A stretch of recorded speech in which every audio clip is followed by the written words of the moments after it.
อืมปล่อยวิดีโอลงไปหาก็ได้20,000ปลายแม่30,000วิวใกล้สิฮอด30,000วิวแล้วแล้วก็ใช่วิดีโอที่2กำลังปล่อยลงไปเมื่อวานนี้บ่ได้ลงวิดีโอเลยบาดนี้เมื่อยเฮาปากผู้เดียว ลุยผู้เดียวเลยเนาะแม่นลุยเดียวเลยเด้อยู่แต่ป่าพุ่นเลยผู้เดียวหาเนาะหันนี่ไม่กินอืมอาเฮาสิไปหาตัวอยู่ได้มื้ออื่นมื้อฮื้อนี่นะนี่เฮานะ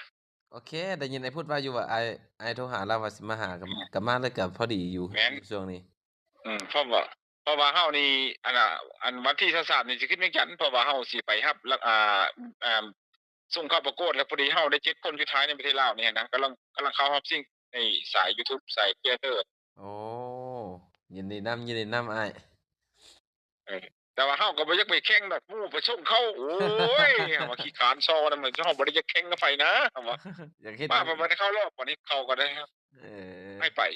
เชิญให้ไปเอาก็สิเอาวิบากนี้ไปเฮาก็ไปหาชุมโตแล้วเอามาก็ปึ๊บแล้วก็ขี่รถเข้าเวียงจันทน์พู้นแล้วก็อืมแล้วคันว่าคอนเทนต์ดีปุ๊บแล้วมาเฮาสิแวะตัวอีกมาแต่เวียงจันทน์แล้วหั้นนะโอเคโอเคเฮ็ดต่อไปอีก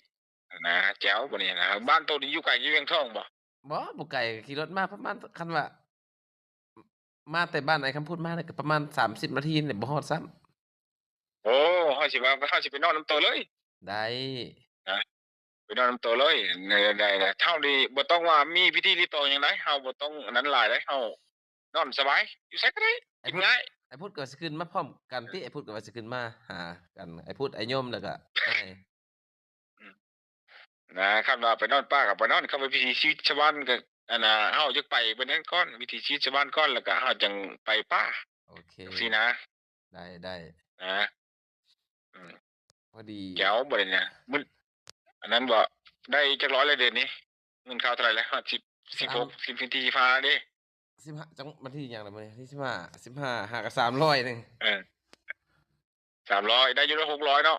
บ่น่าจะบ่ฮอดดอกคิดว่า500ปลายน้อยๆนี่แหละ เออดีแล้วส่ำนี้นะ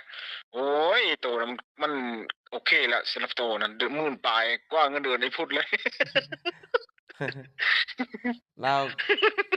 เราไปผิดพลาดเรานะเราฟ้าวกรอกข้อมูลโพดบอกเราน่ะฟ้าวใจร้อนโพด